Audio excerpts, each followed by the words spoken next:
sublime gracia del Señor. Entonces seguimos con nuestra serie de estudios sobre el Espíritu Santo y su obra, y como ustedes ya saben, estamos respondiendo a una pregunta: ¿y qué me queda a mí?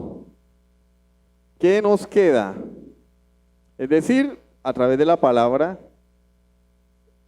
hemos demostrado que no hay apóstoles, que no hay profetas, que no hay hablantes en lenguas, que no hay hacedores de milagros hoy en día.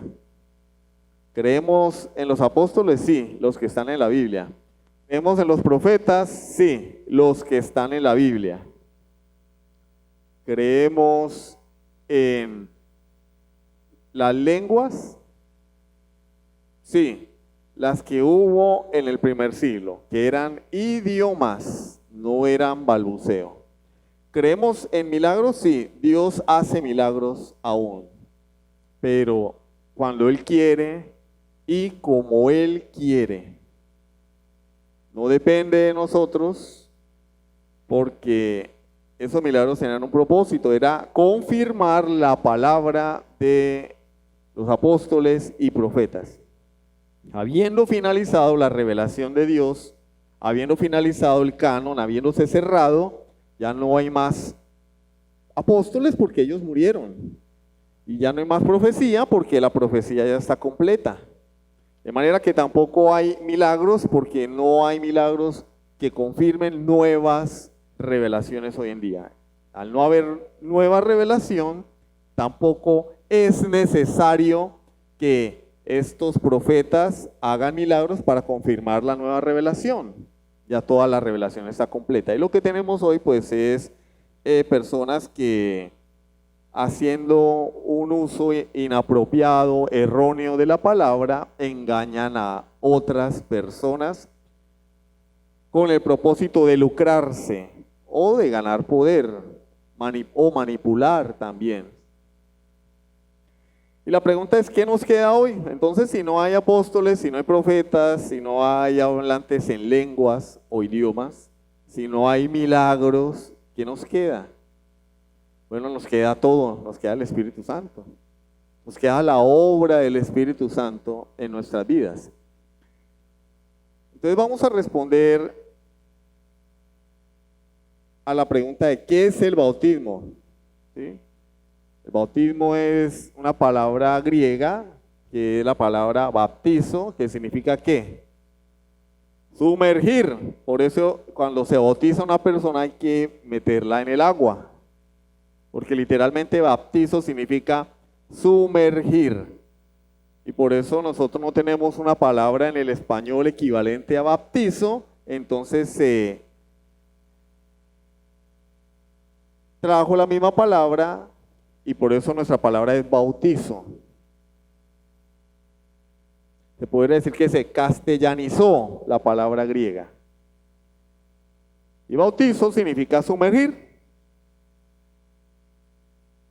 Y la cuestión es que según el movimiento carismático, el bautismo en el Espíritu Santo implica una segunda gracia de Dios, es decir, el pecador se arrepiente de sus pecados, nace de nuevo por la obra del Espíritu Santo, pero solamente recibe el Espíritu Santo en una experiencia posterior a la que ellos llaman bautismo en el Espíritu Santo o llenura del Espíritu Santo, que se evidencia visible y audiblemente a través de el hablar en lenguas. Entonces, nuestros hermanos, porque hay hermanos en esas denominaciones que dicen, si tú no hablas en lenguas, no tienes el Espíritu Santo. Yo he estado en varias congregaciones carismáticas y lo he podido comprobar. Si alguien no habla en lenguas, no puede servir oficialmente ni ser pastor. Estuve en una congregación donde el pastor, entre comillas, porque nosotros le decíamos pastor, él era el pastor de la iglesia. Sin embargo, no era reconocido como pastor en la denominación porque el hombre no hablaba en lenguas. Según ellos, no había sido bautizado con el Espíritu Santo, lo cual es un error. Porque en primer lugar demostramos que tales lenguas no existen. Barrabasaya, la baja, eso no tiene absolutamente nada que ver con los idiomas que nos habla la Escritura. En el libro de Hechos y en 1 Corintios capítulo 12 al 14. Eran idiomas de las 15 naciones que se nos nombran en Hechos capítulo 2.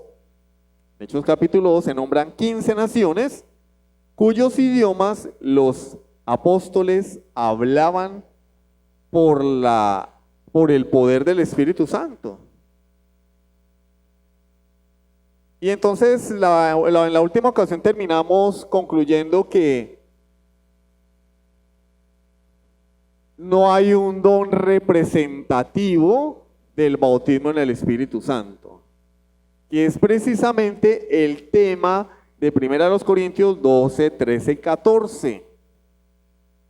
Estas personas estaban colocando en un nivel superior su hablar en lenguas o idiomas. Y los demás creyentes, sin importar el don que tuvieran, eran creyentes o cristianos de segunda categoría. Por eso Pablo tiene que llamarle la atención a la iglesia de Corinto y decirles: es que todos somos miembros de un solo cuerpo. Y el ojo no puede decirle al pie: no te necesito.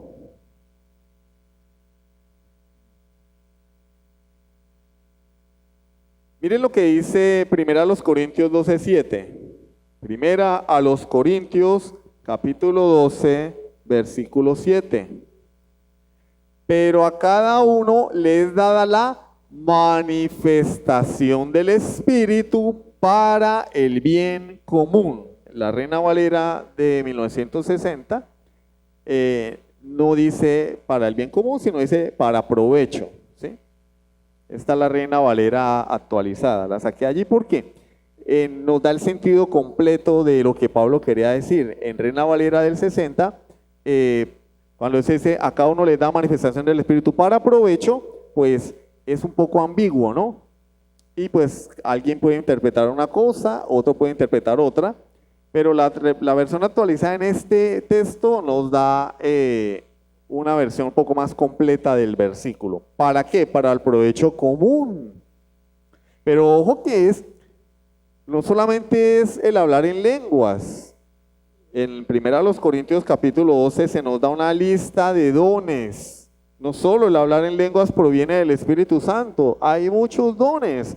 Versículo 4, hay diversidad de dones, pero el Espíritu es el mismo.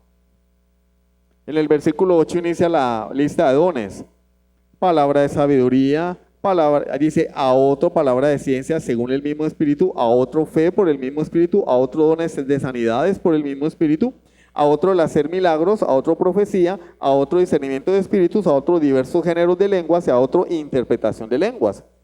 Pero todas estas cosas las hace uno y el mismo Espíritu, repartiendo a cada uno como en particular como Él quiere. Entonces, quienes apoyan la tesis de que solo el que habla en lenguas, que ya hemos demostrado que hoy no existe tal don, que solo los que supuestamente hablan en lenguas, Barrabasaya, la baja, son los que tienen el Espíritu Santo, el bautismo del Espíritu Santo o la llenura del Espíritu Santo. Y ellos argumentan que si una persona paga el precio, puede llegar a ese nivel.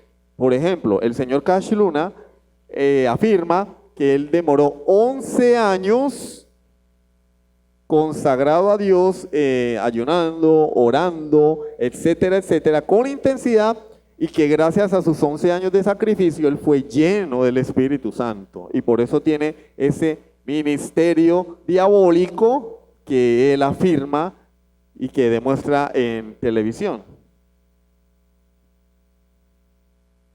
lo cual es un error porque de antemano la palabra nos dice, no, mi querido amigo, el Espíritu Santo reparte los dones como Él quiere, no como yo lo soborne. Entonces resulta que el Espíritu Santo me quiere a mí dar el don de servicio para que esté pendiente de las cosas que faltan en la iglesia, para que vaya y lave los baños, para que... Hay personas que tienen don de servicio, es decir, hay personas que ven un mugre en el suelo y sienten el deseo de recogerlo. No pueden vivir sin recoger ese papel. Hay personas que ven que ese bombillo está como fallando y sienten en su corazón el deseo de hacer algo. Hay personas que dicen, hermano, ¿qué hay para hacer? Póngame a hacer algo, ¿sí? Tienen un don de servicio. No todo el mundo tiene el don de servicio. Hay otros que tienen el don de ¿qué? De predicar. Pero esos dones los da el Espíritu Santo. No es que yo lo compro con ayuno, oración, ni mucho menos con dinero, ¿no? Como quería hacer Simón el mago, ¿no?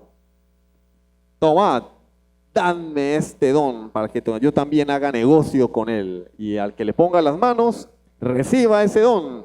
Y pues también me gano un billetico ahí. Y Pedro le dice, tu dinero perezca contigo. A Dios no se le puede comprar ni con ayuno, ni con oraciones, ni con portarme bien. Él reparte los dones como Él soberanamente quiere. Y la persona siente el deseo de predicar. Hay otros que tienen el don de enseñarle a los niños y a veces uno no se los aguanta, pero hay gente que tiene el don de aguantárselos. Hay personas que tienen, claro, estos no son los únicos dones. En Romanos también Pablo nos habla de dones, el don de administrar, el don de presidir, de dirigir, eso es un don. Hay personas que nacieron para ser líderes. Lo digo en el sentido cristiano, ¿no? Porque nacieron para ser líderes, pero igual en Cristo no importa, porque si está muerto espiritualmente, pues tienes que nacer de nuevo. Pero personas que Dios les da ese don de liderar, de dirigir, de organizar. Hay personas que usted les entrega un carro último modelo y lo desbaratan. Hay personas que agarran un carro viejo y lo vuelven nuevo. Tienen dones. Eso lo da Dios. No es algo que el hombre pueda comprar. Entonces lo que nos dice Pablo en 1 Corintios es que el cuerpo está conformado por varios miembros y todos esos miembros están dotados por el Espíritu Santo con algún don. ¿Y yo qué don tengo? Bueno, yo no sé porque no soy Dios. ¿Y cómo puedo saber qué don tengo? Bueno, tienes que hacer como los niños. Los niños cuando están en la escuela o en el colegio comienzan a experimentar con actividades. Algunas se les dan, otras no se les dan.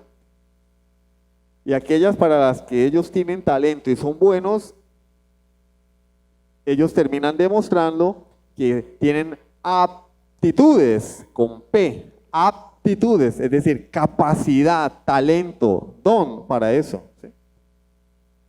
Se pone un muchacho que tiene el talento dado por Dios para jugar béisbol, pero lo pone a jugar fútbol y quizás no sea tan bueno.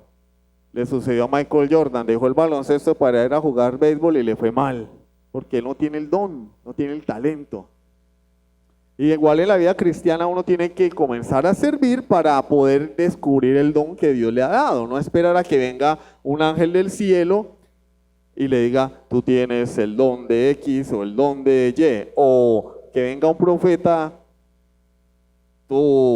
yo veo gente detrás de ti, sí, la policía. Yo veo mucha gente detrás de ti, pero para cobrarle será. No, eso se ejercita y se descubre en el servicio, trabajando. Entonces yo comienzo a servir esto, no, esto como que no es lo mío, como que no me gusta, bueno, voy a intentar con esto otro, uy, acá sí, y soy bueno. Ah, porque Dios te ha dado dones y has encontrado tu don. No es pecado no saber hacer algo. No es pecado no ser bueno en algo. Pecado es no ser bueno e insistir en que se es bueno cuando tal vez eres bueno en otra cosa. Eso sí es pecado, porque si Dios no te ha dado el don, si Dios no te ha puesto allí o no te ha llamado a hacer eso, entonces tú estás yendo contra la voluntad de Dios, porque Dios no quiere que seas predicador, quiere que sirvas, o Dios no quiere que seas maestro, quiere que seas diácono.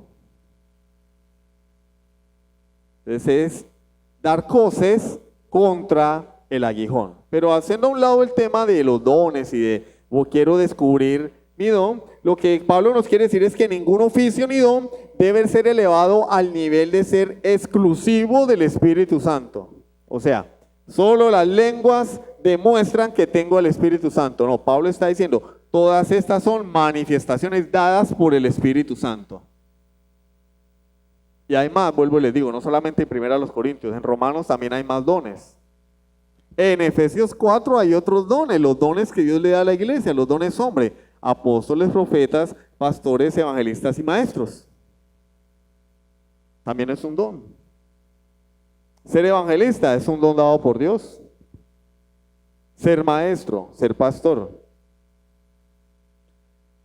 1 Corintios 12:13. Porque estamos tratando de desmentir la tesis de que solo algunos son bautizados en el Espíritu Santo. La Biblia enseña que todo creyente es bautizado por el Espíritu Santo. 1 Corintios 12:13. Anótenlo por favor. Porque por un solo Espíritu fuimos todos. Dice que solo los que hablan en idiomas, no. Todos bautizados en un cuerpo. ¿En cuál cuerpo? El cuerpo de Cristo, que es la iglesia. Sean judíos o griegos, sean esclavos o libres, y a todos se nos dio a beber de un mismo espíritu. A todos, no a algunos. A todos se nos dio a beber de un mismo espíritu.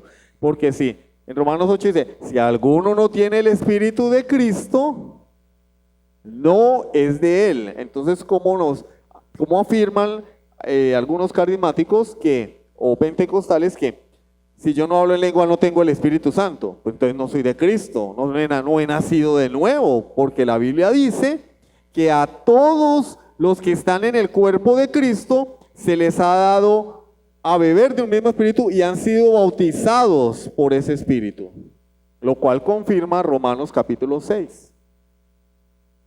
Entonces, el peso de la interpretación bíblica en cuanto al significado de lo que sucedió en Hechos capítulo 2 en Pentecostés milita en contra de esta comprensión pentecostal del bautismo en el Espíritu Santo.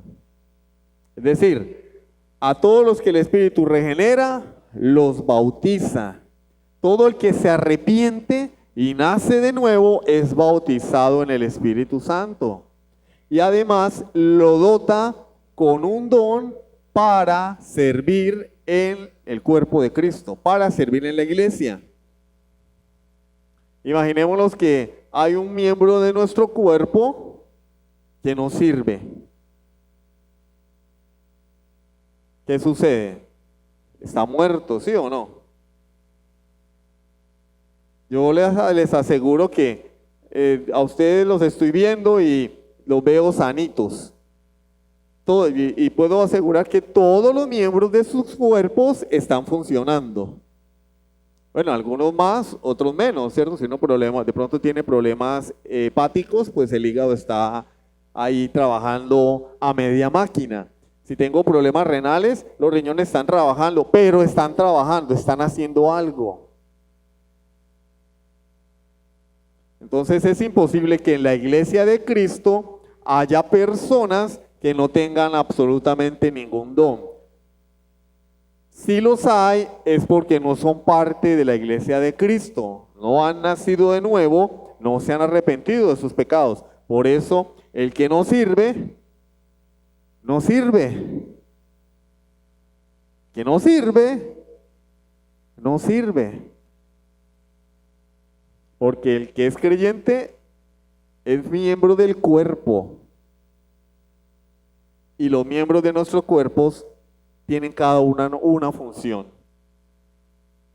Y la función no solamente para cada uno, es decir, el dedito índice no se hizo para rascarse el mismo. Es más, no se puede rascar el mismo. No se puede rascar. Háganle el ensayo. A ver, ¿quién de ustedes puede rascarse su propio dedo? No, es imposible. Pero con este dedito yo rasco todos los demás.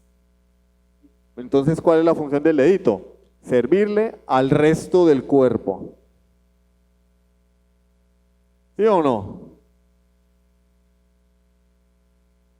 Así funciona el cuerpo. Como leímos, a cada uno le da la manifestación del Espíritu para el bien común, el bien de todos, ¿sí? En el plan de redención de Dios, el Espíritu ha dotado a cada creyente para el ministerio sin importar su etnia. Por eso, y hemos explicado ya varias veces, era necesario que el Pentecostés de Hechos 2 se repitiera en Hechos capítulo 8, en Hechos capítulo 10 y en Hechos capítulo 19. Es decir, se repitiera en Samaria, se repitiera a los gentiles en casa de Cornelio, gentiles temerosos de Dios. Es decir, eran gentiles que tenían simpatía por el judaísmo. Y a los gentiles a quienes les predicó Pablo en Hechos capítulo 19. Era necesario que cada grupo que nos narra, nos cita Hechos capítulo 8, pero recibiréis poder cuando haya venido sobre vosotros el Espíritu Santo y me seréis testigos en Jerusalén, en Judea, en Samaria y hasta lo último de la tierra. Cada grupo tenía su propia experiencia pentecostal, su Pentecostés. ¿Por qué razón? Porque lo que Dios nos está diciendo a través de esto es que no hay acepción de personas para con Dios. Lo dice 1 Corintios 12:13, lo acabamos de leer. Todos fuimos bautizados en un cuerpo, sean judíos o griegos, esclavos o libres. Ya no hay diferencia de raza ni de etnia. Eso es lo que nos quiere decir Lucas a través de esos mini Pentecostés del libro de Hechos. Lo que Lucas nos está diciendo no es que si decimos la baja y barrabasaya es que el Espíritu Santo nos agarró. No, lo que Lucas nos está diciendo es que se está cumpliendo el propósito de Cristo cuando prometió que al partir Él de este mundo vendría otro consolador que completaría su obra, el Espíritu Santo. Por eso, pero en Hechos capítulo 2, cuando viene el Espíritu Santo y las personas comienzan a decir, estos están borrachos, pero dice, no, esto es lo que profetizó el profeta, valga la redundancia, Joel. Pero después de aquellos días derramaré de mi espíritu sobre toda carne. Es decir, la universalidad del evangelio. Ese es el tema. Y es a través de ese lente que tenemos que leer todo el libro de Hechos. ¿Qué es lo que sucede? Que nosotros somos perezosos. Estamos en la era de la pereza.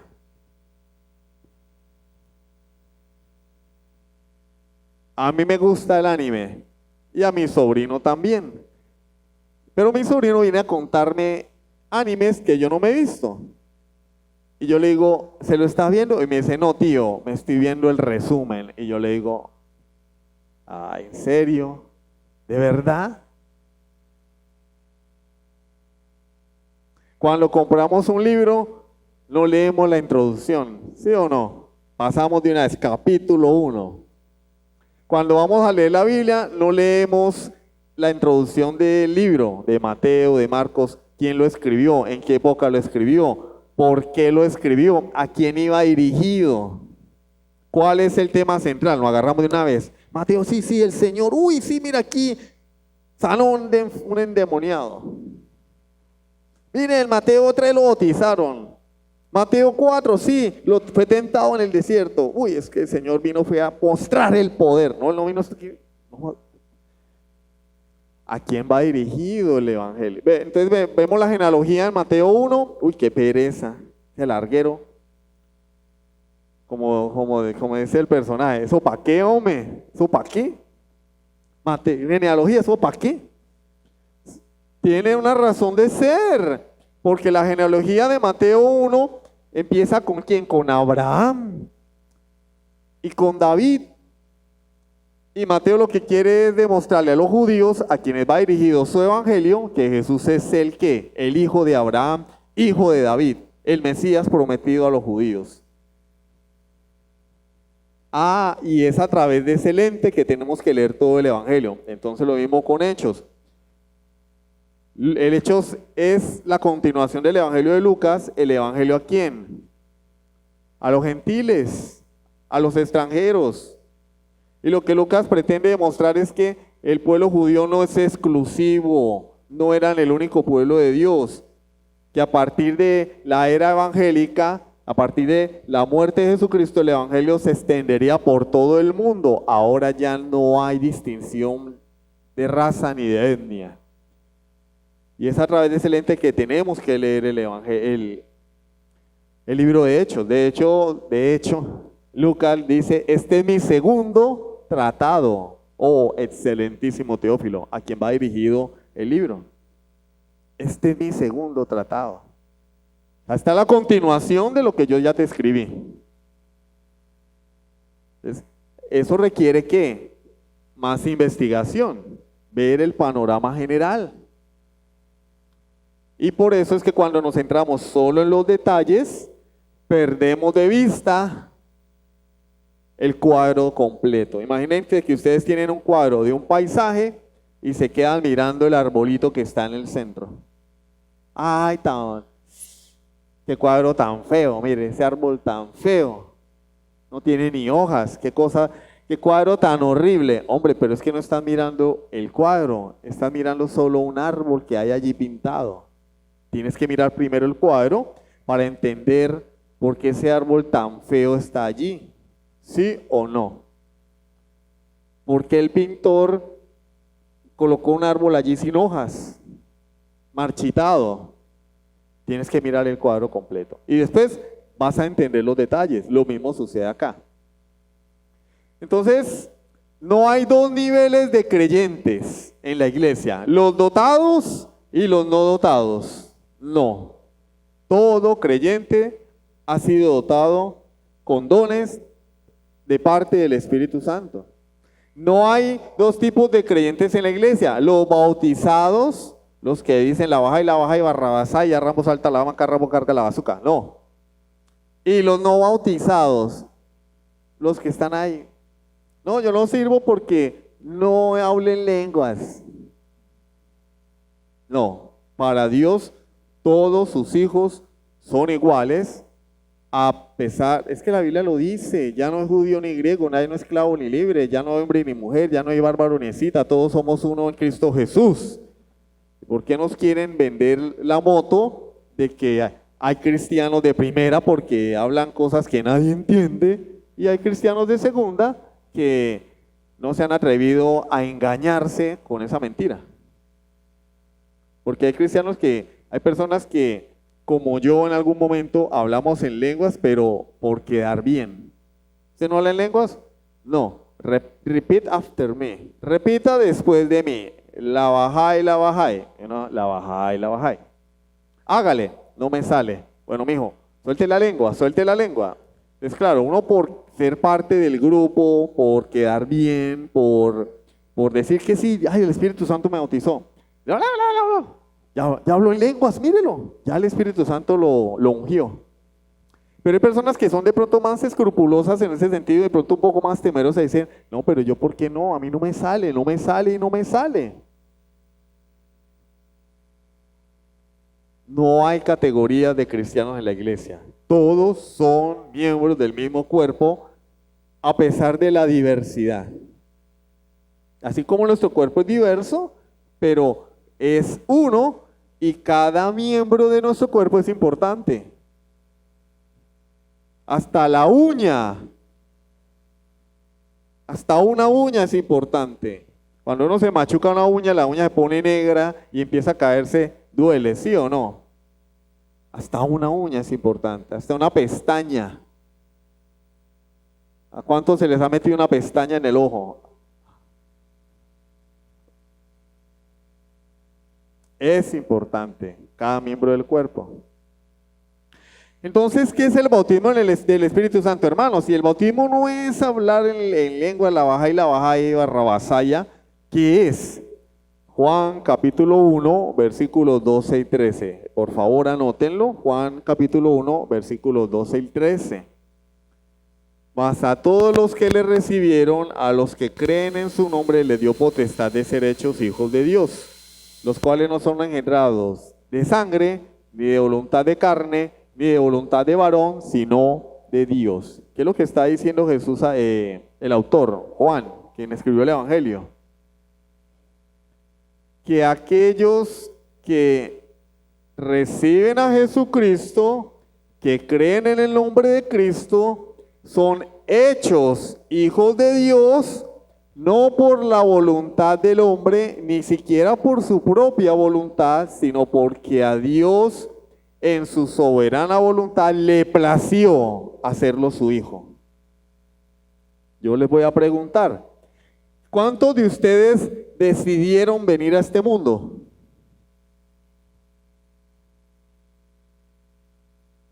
De pronto estaban allá en el cielo y la cigüeña le preguntó, ¿quieres nacer? ¿Quieres venir al mundo de los mortales? Sí, entonces vinimos. ¿Sí fue así? ¿No? A mí me trajeron al mundo y no me preguntaron. Nos hicieron nacer, tanto así que tiene que el médico sacarnos, ¿sí o no? Y cuando lo sacan le dan a uno una palmada para ver si está vivo. Allí es que se salió, ¡pim! Nos hacen nacer. Porque el Señor la salvación, la regeneración, la presenta en términos de un nacimiento. ¿Por qué? Y dice el Señor en Juan capítulo 3, el que no naciere del agua y del Espíritu no puede ver, no puede entrar en el reino de los cielos. El que no naciere de nuevo no puede ver el reino de los cielos. ¿Por qué? Y la palabra nacer allí significa nacer de arriba. Y Juan capítulo 1, versículos 13 nos confirma esas palabras.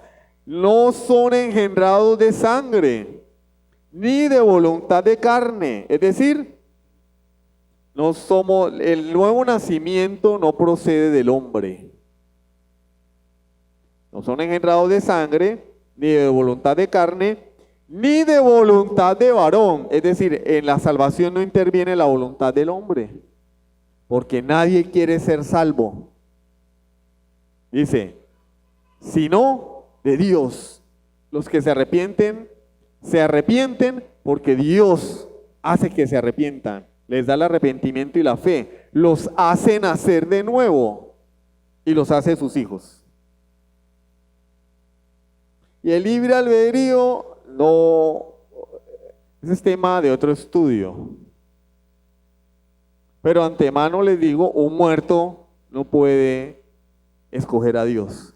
Y la Biblia dice que nosotros estábamos muertos en delitos y pecados, Efesios 2.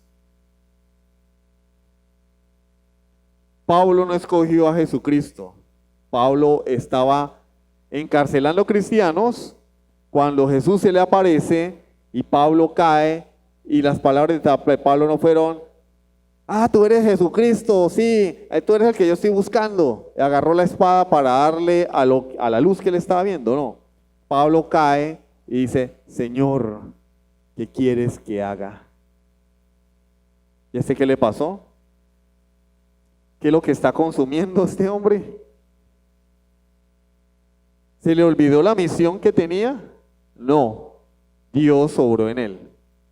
El ladrón que estaba maldiciendo a Jesús, porque los dos lo estaban maldiciendo, estaban burlándose de él, de un momento a otro dice, Señor, acuérdate de mí cuando estés en tu reino.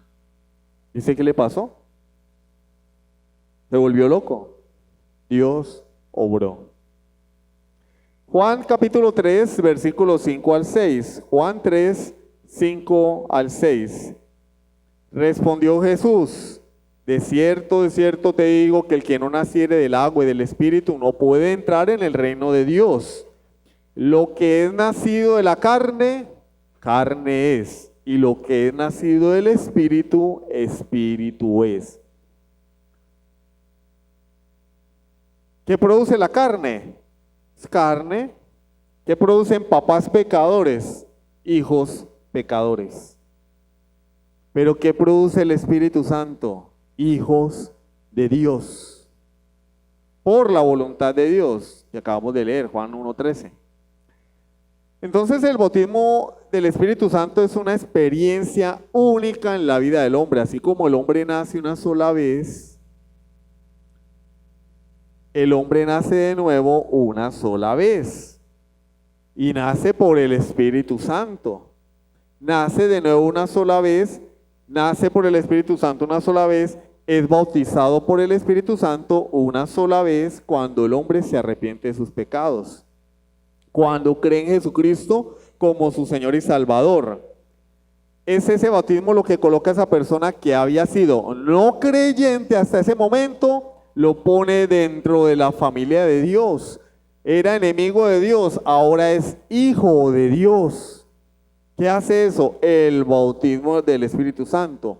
¿Por qué? Porque bautismo es sumergir. Romanos capítulo 6 nos dice que nosotros estamos sumergidos en la muerte de Cristo Jesús, sepultados juntamente con Él para muerte por el bautismo. El creyente está escondido en Cristo, está sumergido en Cristo cuando se arrepiente de sus pecados. De manera que ocurre solo una vez, el día que tú creíste en Cristo genuinamente y de corazón como Señor y Salvador, arrepintiéndote de tus pecados. En ese mismo instante eres bautizado por el Espíritu Santo. Romanos capítulo 6, versículos 1 al 4. Romanos 6, del 1 al 4.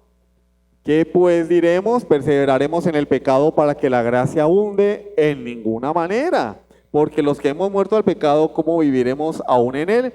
¿O no sabes que todos los que hemos sido bautizados en Cristo Jesús hemos sido bautizados en su muerte? Y ojo que la palabra bautizado significa sumergir. Los que hemos sido sumergidos en Cristo Jesús, hemos sido sumergidos en su muerte. Versículo 4. Porque somos sepultados juntamente con Él para muerte por el bautismo, por la inmersión. Somos sepultados juntamente con Él para muerte. ¿Muerte qué? Al pecado. ¿A través de qué? Del bautismo. A fin de que como Cristo resucitó de los muertos por la gloria del Padre, así también todos nosotros andemos en vida nueva. El hombre muere al pecado y así como Cristo murió y así como Cristo resucita, el hombre resucita para vivir como le dé la gana. No, para andar en vida nueva.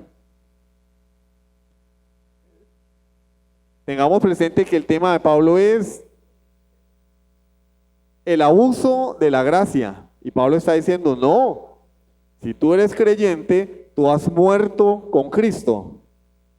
Moriste al pecado, resucitas con Cristo para una vida nueva. No puedes ser el mismo. Pero utiliza la imagen del bautismo que ellos practicaban, la ilustración del bautismo, la misma palabra de sumergir, para mostrarnos lo que el Espíritu Santo hace en el creyente cuando éste pasa de ser un pecador a un hombre que se ha arrepentido de sus pecados. Y él dice, lo mismo que sucede en el bautismo es lo que sucedió en ti cuando te arrepentiste. Y por eso el bautismo es un símbolo de lo que Cristo ya ha hecho en el creyente. Y por esa razón el bautismo debe ser por inmersión, no así por aspersión, ni con una taza de agua echándole en la cabeza a un niño.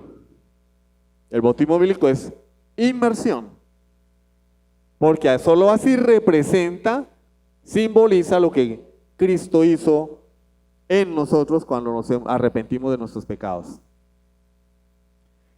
El bautismo en el Espíritu no solamente nos da vida nueva, no solamente nos regenera, hace algo más, nos une a Cristo. Primera a los Corintios 12, versículos 12 y 13. Primera a los Corintios, capítulo 12, versículos 12 y 13. Porque así como el cuerpo es uno y tiene muchos miembros, pero todos los miembros del cuerpo, siendo muchos, son un solo cuerpo, así también Cristo. Porque por un solo espíritu fuimos todos bautizados en un cuerpo, sean judíos o griegos, sean esclavos o libres, y a todos se nos dio a beber de un mismo espíritu. Cuando una persona se arrepiente de sus pecados, el Espíritu Santo lo une a Cristo, lo une a la iglesia universal de Cristo, lo une a la comunidad de creyentes. Ahora es hijo de Dios, ahora es miembro de la familia de la fe, ahora es un miembro del cuerpo de Cristo. ¿Cuándo? Cuando se arrepiente, no cuando empieza a hablar la baja y la baja y la baja. Cuando se arrepiente, que es unido a Cristo. Decir lo contrario implicaría que hay personas que se han arrepentido que no son parte del cuerpo de Cristo. Porque según esta tesis carismática, no tienen el bautismo del Espíritu Santo. Pero ya hemos demostrado que el bautismo del Espíritu Santo es la regeneración. Lo que sucede en el creyente cuando es sepultado juntamente con Cristo y resucita para una vida nueva. Ese es el bautismo en el Espíritu Santo. Primera a los Corintios 12, 27. Primera a los Corintios 12, 27. Vosotros pues, ¿qué dice? Sois el cuerpo de Cristo y miembros cada uno en particular. ¿Quién es el cuerpo de Cristo? Cada uno de los creyentes es miembro del cuerpo de Cristo. Él está escribiendo a la iglesia, vosotros, la iglesia, sois el cuerpo de Cristo. Y cada uno es miembro de ese cuerpo. ¿Cómo? A través del Espíritu Santo. Vas a ser miembro del cuerpo de Cristo, de la familia de la fe. Entonces no es posible que una persona que se ha arrepentido de sus pecados no haya sido bautizado en el Espíritu Santo, no tenga el Espíritu Santo. No es posible. Es imposible. La conclusión a la que podemos llegar entonces es que ningún incrédulo tiene el bautismo del Espíritu Santo. Eso sí es verdad. El que no cree en Cristo no tiene al Espíritu Santo. No ha sido bautizado con el Espíritu Santo porque no ha nacido de nuevo. Pero todo creyente, toda persona regenerada, tiene efectivamente el bautismo del Espíritu Santo. Desde Pentecostés hasta hoy, todo cristiano es tanto regenerado por el Espíritu como bautizado por el Espíritu. Esa es la esencia del Pentecostés.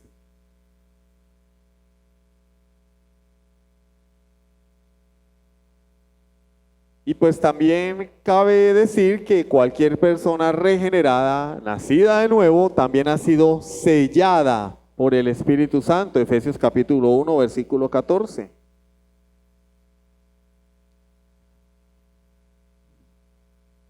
Efesios capítulo 1, versículo 13 y 14. En él también, habiendo oído la palabra de verdad, el evangelio de vuestra salvación, y habiendo creído en él, fuisteis sellados con el Espíritu Santo de la promesa. No dice con un pedacito, porque yo también escuché en una iglesia carismática que lo que nosotros teníamos era un pedacito del Espíritu Santo, porque en el versículo 14 dice que las arras. No, es que el creyente no es bautizado, el creyente tiene las arras del Espíritu Santo. No, eso no es lo que Pablo está diciendo, estás torciendo el texto. Lo que Pablo está diciendo es que el Espíritu Santo completico completico. No le falta un brazo, no le falta un pie, no le falta una oreja. El Espíritu Santo completico es el depósito, las arras, la garantía de nuestra herencia. Es decir, Dios salva al hombre, y para que al hombre no le quede la menor duda de que lo que Dios prometió es verdad y que va a volver por ese creyente y que cuando él muera no va a venir a condenación, le dice: te doy mi Espíritu Santo, no un pedacito. Porque estas personas dicen: no, tú recibes es un pedacito, recibes un adelanto y después cuando hables en lenguas es que lo recibiste todo. Mentiras del diablo.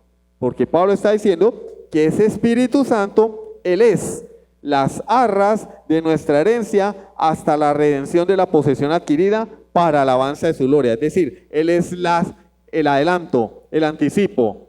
Dios pisó el negocio con nosotros. ¿Cómo? Manteniendo las distancias y con todo el respeto, para que podamos entenderlo. ¿Cómo? Nos dio su Espíritu. Y teniendo su Espíritu, tenemos la certeza de que algún día vamos a recibir la tierra por heredad. Mateo capítulo 5. Él es el anticipo, no un pedacito. Amén. Bueno, concluimos el tema del bautismo en el Espíritu Santo. La semana que viene vamos a hablar entonces si el bautismo del Espíritu Santo es el nuevo nacimiento, es la conversión. Y entonces, ¿qué es la llenura? ¿Qué es la llenura del Espíritu Santo? Porque seguimos ahora, bueno, si la llenura no es el bautismo, si hay una diferencia, si el bautismo es una sola vez cuando el creyente, la persona se arrepiente, entonces la Biblia habla de la llenura. Entonces ¿será que en la llenura si viene la barrabasaya, la bajay, la bajay? Bueno, eso lo vamos a ver la semana entrante si Dios lo permite. Vamos a orar. Soberano Dios y Padre Celestial, te damos gracias por tu inmenso amor, por tu bondad. Gracias porque tú nos has ayudado hasta aquí y porque tú eres fiel y muy bueno al abrir nuestros ojos, quitarnos la venda y mostrarnos la verdad. Nos has sacado, Señor, del error a mis hermanos y a mí, y eso es un motivo para agradecerte. A tu nombre la gloria, Dios mío, en el nombre de Jesucristo. Amén. Sublime gracia del Señor.